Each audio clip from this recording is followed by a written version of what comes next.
Bismillahirrahmanirrahim. Assalamualaikum warahmatullahi wabarakatuh.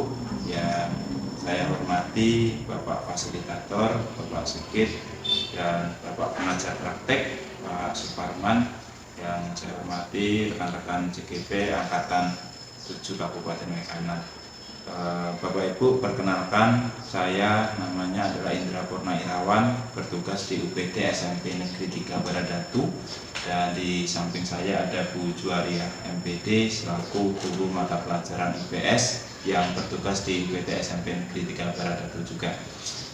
Bapak Ibu, saya melakukan wawancara terkait untuk aksi nyata modul 2.3 terkait untuk supervisi akademik atau coaching supervisi akademik yang nantinya sebagai tugas di modul 2.3. Untuk selanjutnya apa yang perlu disampaikan, Bapak Ibu bisa melihat apa yang akan kami lakukan dalam video yang akan ditanyakan. Terima kasih. Selanjutnya kami akan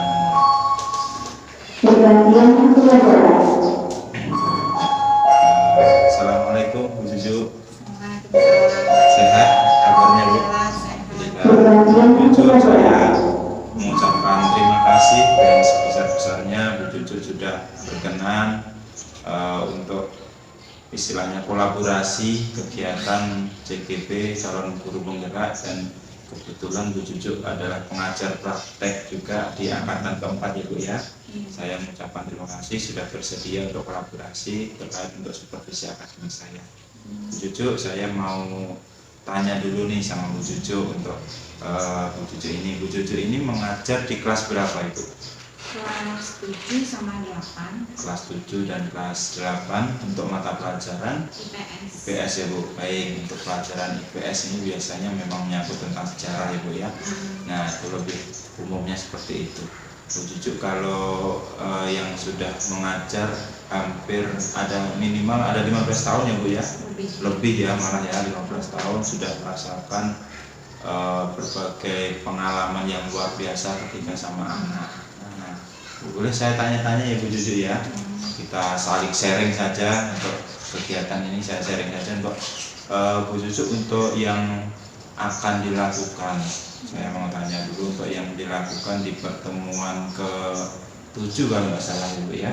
Pertemuan ke-7 itu tentang materinya tentang apa itu? Tentang masa praaksara. Oh, masa praaksara ya. Nah, dari sebelum-sebelumnya Bu Juju untuk materi yang besok itu, ketika Bu Juju di kelas itu hambatan-hambatan yang memang dirasa menjadi masalah di kelas, kira-kira apa itu Bu? Ya namanya sejarah ya, sejarah itu kan kayak dongeng gitu ya, bahas masa lalu gitu Ya. Nah ini Pak Indra, permasalahannya itu kemarin itu saya sempat ngajar tentang praaksara.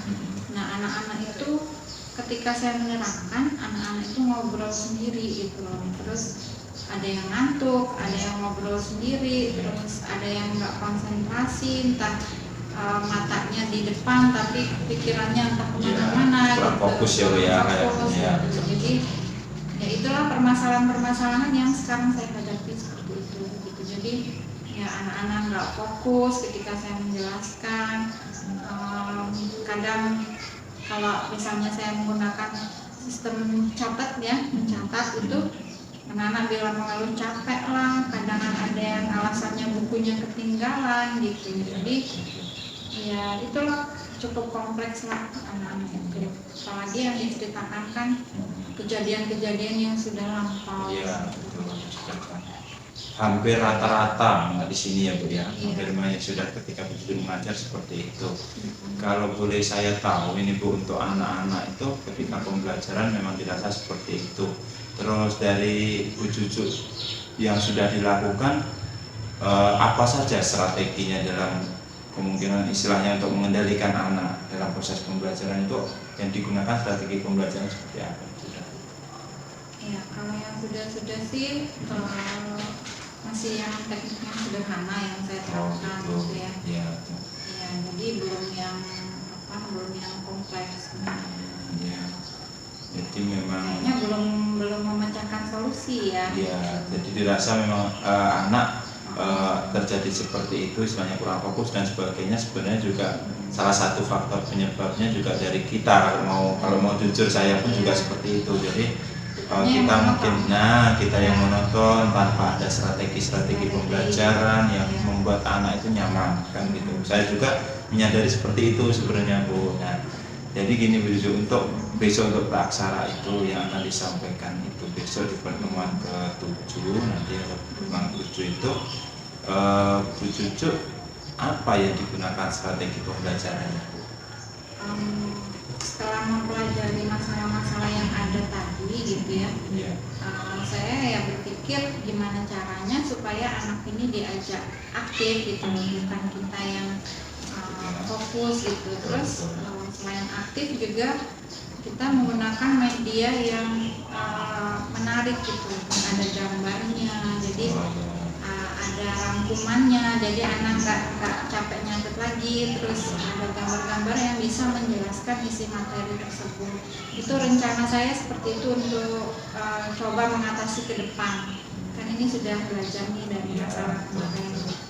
Ya, sebenarnya dari sini kan Bu Cucu bisa malah lebih bisa menggali, tahu sendiri apa ya perlu solusi dan sebagainya, karena memang itu adalah solusi yang sudah mau direncanakan diberikan kepada anak dengan gambar. Anak pasti lebih asik ya melihatnya itu ya, karena banyak kayak gambar-gambar, mungkin ada pahlawan dan sebagainya yang bisa menjelaskan materi itu. Nah, untuk selanjutnya Bu Cucu, untuk yang tadi kan sudah media pembelajarannya seperti itu, dan boleh nggak tahu sekilas saja itu tahapan-tahapan yang nanti akan dilakukan di kelas itu seperti apa? Sekilas saja nggak apa-apa. Rencana saya sih, saya juga menerapkan literasi ya. Jadi saya buat medianya 2 media ya. Yang pertama saya bagikan berupa handout ke anak-anak. Kemudian anak-anak disuruh membaca materi yang ada di handout itu, rencananya seperti itu nanti. Terus setelah anak-anak membaca materi yang ada di handout, terus kemudian anak-anak diberikan seperti media presentasi untuk maju ke depan mempresentasikan masa praaksara tersebut. Nanti rencananya saya bagi kelompok biar suasananya lebih hidup. Jadi dibuat kelompok ya Bu ya, biar nggak mandiri ya istilahnya, biar bekerja sama ya Bu. Ada kolaborasinya, ya, ada literasinya. Itu rencana saya. Karena ya kemarin itu ya belajar dari kemarin apa ya, orang nggak menarik, kita yang dominan, jadi anak-anak yang aktif. Jadi kalau seperti itu kan ketika pembuatan kelompok, kalau boleh saya tahu nih Bu, ketika pembuatan kelompok nanti rencananya membaginya anak itu kalau menunjuk seperti apa ketika membagi anak setiap kelompok? Membagi kelompoknya rencananya sih pakai cara berhitung aja. Oh, berhitung ya. Iya. Karena heterogen ya Bu ya tadi ya. Betul. Jadi memang bukan Bu Cucu yang menunjuk gini-gini, bukan ya. Jadi memang itu dari perhitungan yang memang sudah sesuai apa tempat duduk ya Bu ya, hitungannya ya. Biasanya kan anak-anak itu duduknya dekat dengan teman yang dia sukain kan. Ya, milih lah istilahnya, anak kadang itu milih. Jadi ya kelompoknya insya Allah sesuai dengan teman-teman mereka kan. Jadi mereka biar lebih mengenal satu sama lain juga dalam bekerja sama itu ya Bu ya.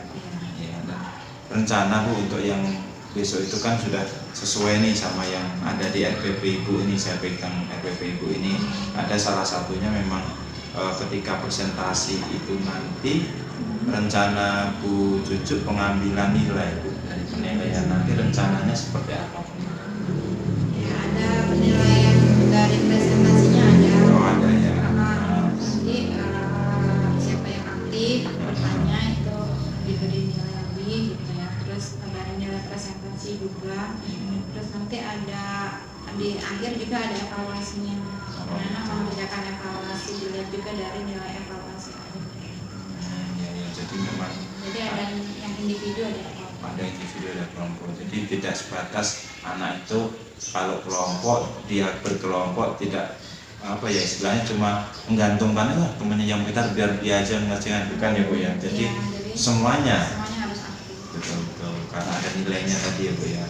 Ya, kalau seperti itu Bu Cucu, dari awal tadi sudah saya tanya strateginya apa, materinya apa, dan tahap-tahapannya saya sudah mengetahui seperti ini, dan sampai proses evaluasinya, penilaiannya juga saya sudah mengetahui seperti ini. Nah, rencana Bu Cucu untuk komitmen ke depan ketika mau melaksanakan praktek pembelajaran atau mengajar di kelas ini, komitmen sepintas saja, komitmen dari Ibu apa biar nanti bisa terlaksana dengan semaksimal mungkin?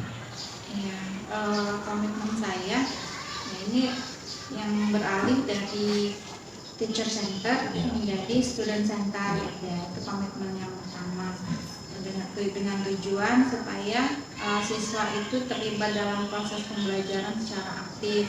Jadi selama ini kan yang saya lakukan kemarin itu gurunya yang lebih dominan atau teacher center tadi lebih aktif.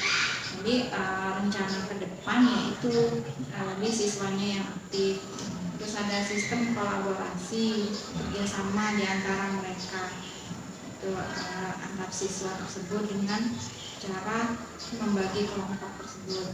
Kemudian ada belajar mandiri dan kepemimpinan, jika yang berani mengemukakan pendapatnya dengan menunjuk tangan atau dengan maju ke depan sebagai presentasi, itu kan belajar berani juga gitu.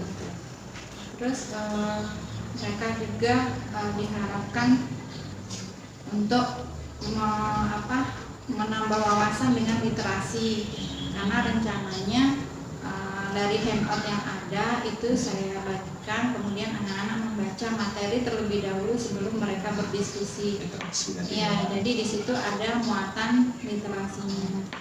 Jadi dari rencana yang akan saya buat itu ada muatan diferensiasinya juga ada gitu ya. Jadi dari prosesnya tadi dengan berbagai metodenya, terus dengan berbagai medianya, juga perlakuannya, kontennya juga. Memang kalau sudah saya lihat apa yang ditangkap dari apa yang sudah sampaikan Bu Cucu ini sudah lengkap sebenarnya. Pembelajaran ke depan kan kita sudah mengikuti dengan perkembangan dari kementerian ya Bu ya, harus pembelajaran yang berdiferensi sesuai dengan abad 21 seperti yang diajarkan oleh Ki Hajar Dewantara. Jadi memang apa yang mau disuguhkan Bu Cucu di kelas itu memang sudah rencananya memang sudah sangat bagus. Nah, harapan nanti kan semaksimal mungkin ya, berjalan lancar betul. Nah, untuk rencana Bu, berarti nanti bisa langsung masuk ke kelas ya Bu ya. Saya izin Bu nanti bisa mengambil untuk video mungkin dari belakang. Acaranya kan besok Pak. Iya. Acaranya besok. Oh iya. Jadi kemungkinan besok Pak. Oh gitu ya. Oh iya. Bisa hari ini. Oh iya. Nah, jadi memang saya izin ya Bu, nanti ketika Ibu pembelajaran di depan, saya mungkin mengambil video rekaman dari belakang untuk proses pembelajaran, sekaligus kalau sudah selesai pengambilan rekaman nanti mungkin kita bisa ngobrol lagi Bu, kita bisa sharing-sharing lagi terkait untuk evaluasi atau pasca dari apa yang sudah dilaksanakan. Mungkin itu Bu Cucu, terima kasih banyak, mungkin bisa kita bertemu kembali besok ya Bu ya di kelas. Terima kasih Bu Cucu, kurang lebihnya mohon maaf Bu Cucu. Assalamualaikum warahmatullahi wabarakatuh.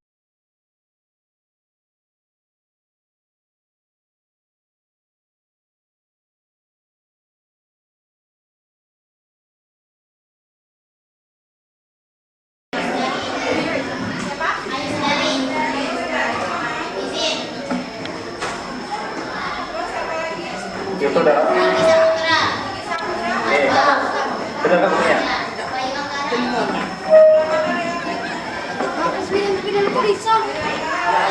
Ikut melihat kode sampai sini.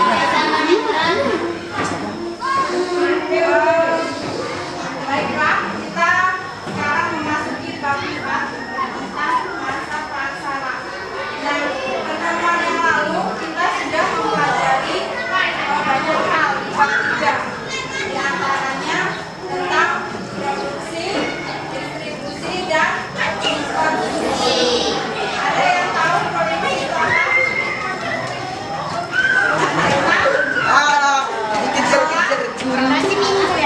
Ada guru bulan dia. Suatu barang yang produksi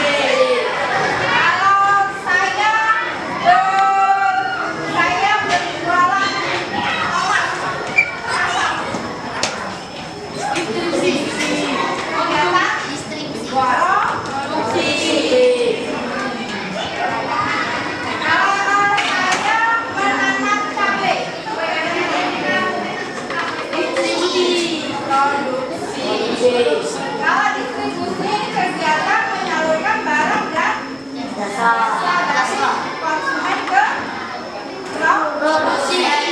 Balik dari produsen ke konsumen. Kalau penawaran kita memposisikan diri sebagai ya menjual.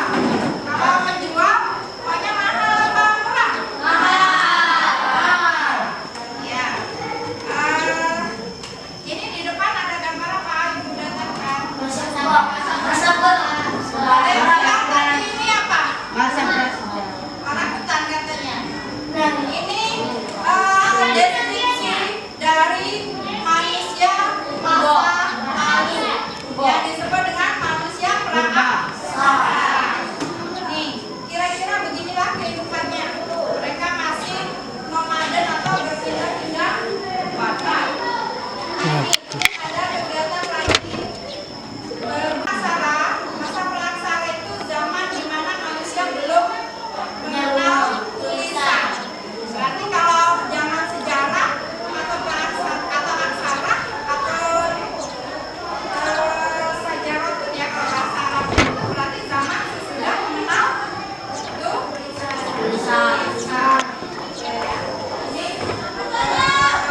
pintas tentang kehidupan masa prasejarah. Nah, ibu punya handphone, kita baca-baca dulu ya.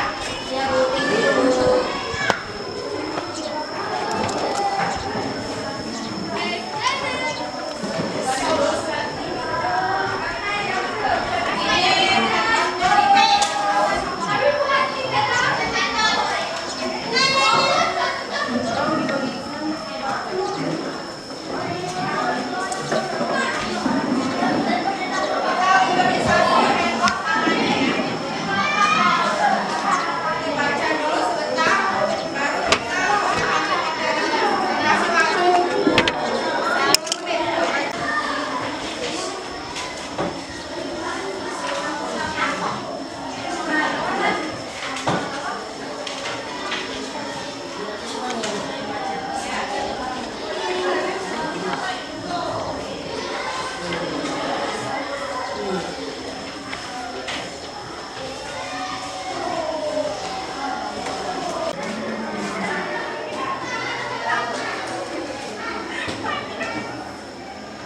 Kasih waktu 10 menit.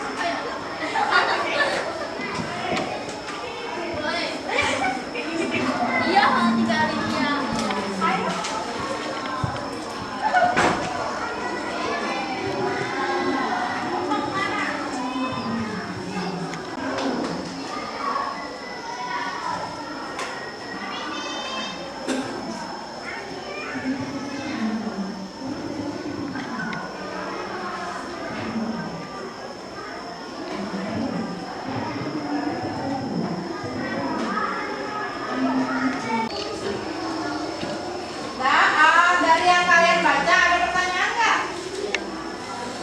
Ada yang bertanya? Aisyah, ada tanya?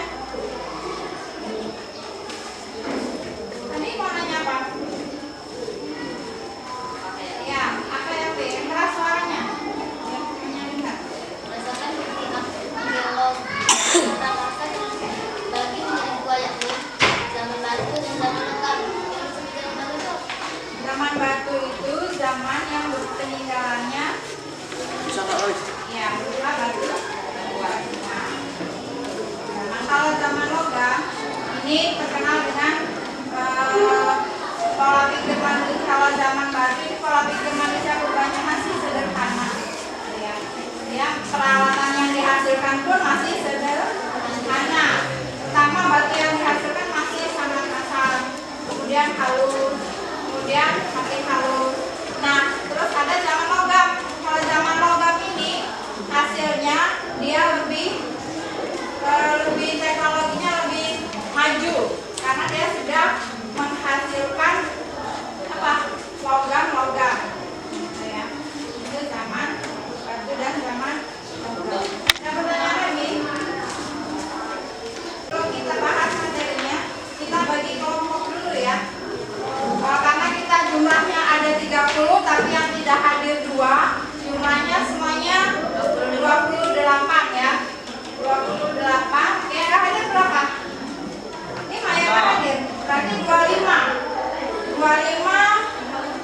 dibagi satu kelompok 6 orang. Satu pertemuan ini 6 kelompok yang sudah dibahas. Berarti berapa? 4 kelompok. Ya. Kelompok 4. Kelompok 1 ya. Kelompoknya nanti dibagi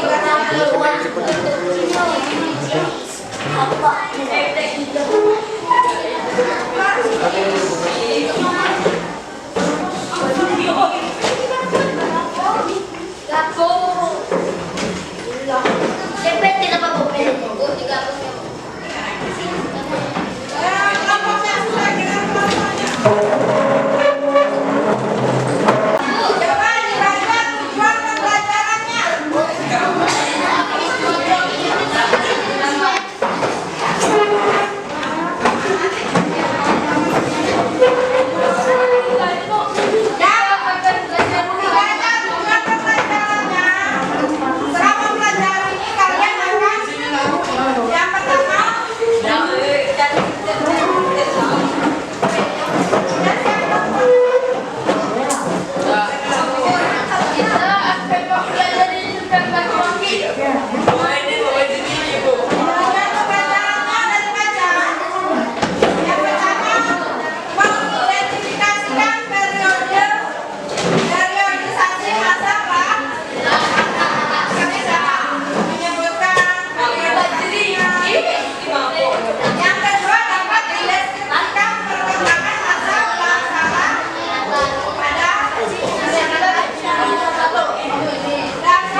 Kami dari Kecamatan Lain mempresentasikan hasil ini Yang keras suaranya. dua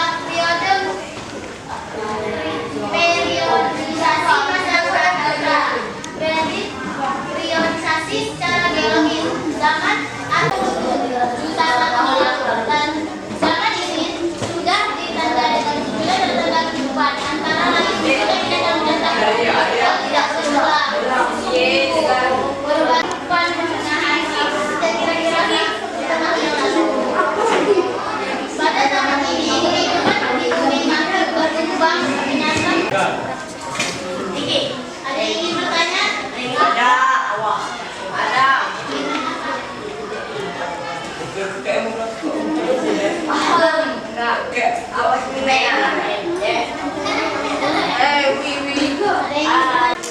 Apa? Masa prakasa itu apa? Masa prakarsa. Masa yang disebut juga dengan Nikleka prasejarah. Jadi masa prakarsa adalah masa sebelum ada tulisan atau masa sebelum ada peninggalan. Zaman Paleolitikum itu apa? Paleolitikum itu apa? Zaman Paleolitikum. Zaman adalah munculnya binatang-binatang kecil yang tidak bertulang punggung, berbagai jenis amfibi dan lainnya. Ya. Di 70. Ya. Nah, di akhirnya Wassalamualaikum warahmatullahi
Assalamualaikum warahmatullahi wabarakatuh. Kami dari kelompok 3 akan menyampaikan tentang Mesolitikum atau zaman batu besar atau zaman batu tengah. Zaman batu tengah. Hasil kebudayaan batu tengah sudah lebih maju apabila kebudayaan yang menjadi ciri dari zaman ini adalah kebudayaan Joken Mobijan dan kebudayaan Abresos Roger. Di sini ada gambar yang ini merupakan gambar dari, sedangkan ini adalah gambar kebudayaan Abresos Roger. Abres artinya tinggal, sos artinya dalam, roj gua maksudnya adalah gua-gua yang dijadikan tempat tinggal manusia purba, berfungsi sebagai tempat perlindungan dari cuaca dan binatang buas. Alat-alat yang ditemukan pada gua tersebut antara lain alat-alat dari batu seperti panah, plakes, batu pipisan, serta alat-alat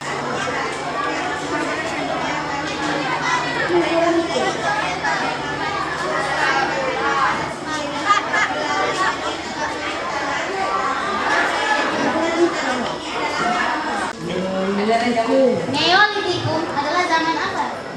Zaman Neolitikum artinya zaman batu baru. Neo yang artinya baru dan litos yang artinya batu. Pada zamannya lagi. Iya, semut. Apa cicak? Bertanya. Ada. Tegar.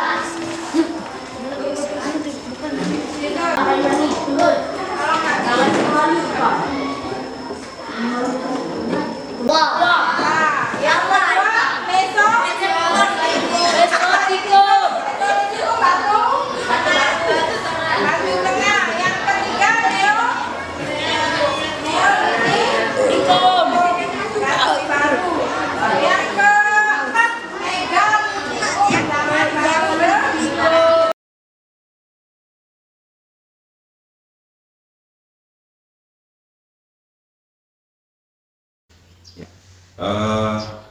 Terima kasih Bu Juju.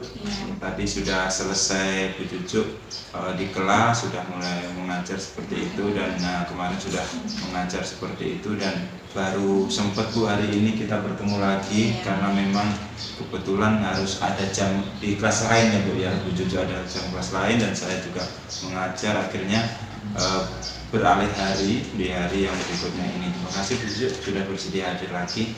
Nah, Bu Juju kemarin itu kan sudah saya lihat dari apa yang disampaikan Bu Juju di kelas, bagaimana proses pembelajarannya seperti itu dan dari awal dan sampai akhir sudah saya lihat berjalan sesuai apa yang sudah direncanakan, ini sudah sesuai dengan RPP yang dibuat itu dari Bu Juju dan sudah bagus. Nah dari kemarin itu Bu, ketika kan saya lihat ada anak itu Bu, ada anak pas kelompok itu dia itu jalan-jalan kemana-mana itu sebenarnya sudah ditegur sama Bu Juju, sudah anaknya suruh kembali kelompok dan sebagainya. Memang kalau di kelas Bu, anaknya itu memang seperti itu atau memang apa ya istilahnya baru kali ini Bu, anaknya seperti itu tadi jalan-jalan sendiri. Kalau jalannya masih dalam konteks belajar itu saya maklumin ya, karena dalam proses belajar kelompok itu nggak mungkin yang monoton diem gitu ya. Jadi kalau yang keributan positif itu ya masih saya maklumin gitu ya, selagi mereka ributnya tidak berkelahi atau apa gitu, tapi masih menyangkut. Kadang kan mereka pinjem feedback ke kelompok lain gitu. Jadi ya masih saya maklumin kalau masih berkaitan dengan pembelajaran hari ini. Oh iya, jadi memang makanya saya lihat tadi itu seperti itu karena konteksnya masih dalam kelompok itu, proses pembelajaran itu tadi ya Bu ya, karena ada kebutuhan itu. Nah dari situ tadi apa yang disampaikan Bu Cucu tadi ketika membawakan materi kan cuma sebentar saya lihat itu, karena banyak proses mereka bekerja sama dalam kelompok itu kan. Nah itu kalau saya lihat memang sudah sesuai dengan pembelajaran yang berdiferensi ya, jadi memang anak-anak terlalu dengan kebutuhannya masing-masing seperti itu. Nah dari tadi Bu, dari pembelajaran itu kira-kira Bu sebenarnya ada nggak Bu hambatan ketika sudah melakukan pembelajaran yang seperti itu? Kalau hambatannya sih kita masih harus memancing anak untuk aktif ya. Oh gitu. Yang pertama pembelajaran itu ya saya amati seperti itu. Jadi saya yang gimana Aisyah menanya enggak gitu ya dalam proses pembelajaran seperti itu. Nah, tapi ketika sudah diskusi anak-anak menunjuk tangan gitu ya, bertanya gitu. Jadi ya dengan belajar dengan sesama temannya itu membuat yang saya lihat itu mereka nggak canggung gitu. Lebih apa sih tadinya yang saya amati tadinya ngantuk sudah ngantuk pagi gitu. Makanya seperti itu ya Bu ya, jadi memang kadang anak-anak itu ya namanya heterogen ya Bu ya, banyak anak yang ada di kelas dan seperti itu. Mungkin apa yang sudah dilakukan Bu Cucu tadi sudah sesuai, memang benar-benar bagus yang sudah dilakukan dalam pembelajaran.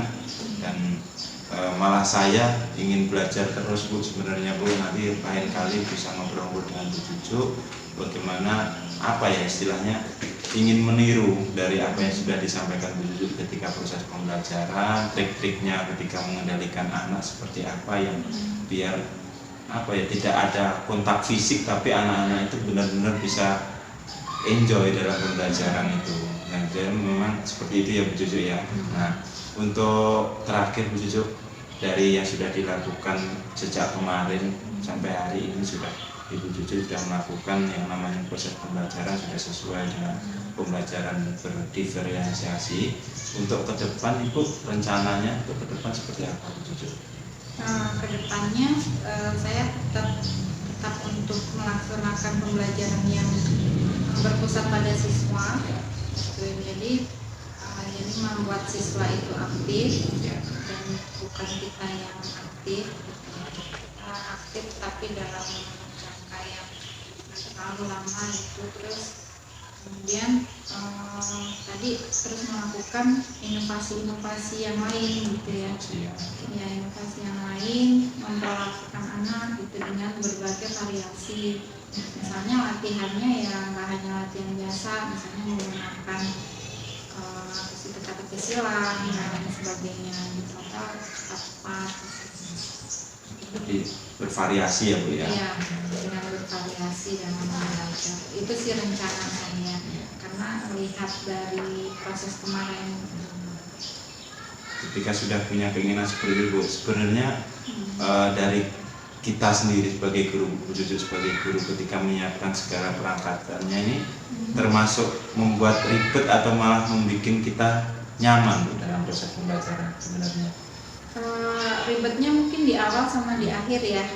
Di awal itu ketika kita menyiapkan perangkatnya seperti RPP-nya, terus skenario pembelajarannya, terus media-media yang akan kita gunakan kan print dulu dan lain sebagainya kan itu butuh waktu gitu ya. Itu apa yang awal seperti itu. Terus kerepotan yang terakhir mungkin ketika kita mengoreksi hasil pekerjaan anak. Tapi ketika kita melakukan pembelajaran dengan anak yang pada saat proses pembelajaran itu tidak terlalu melelahkan karena banyak siswa yang aktif gitu.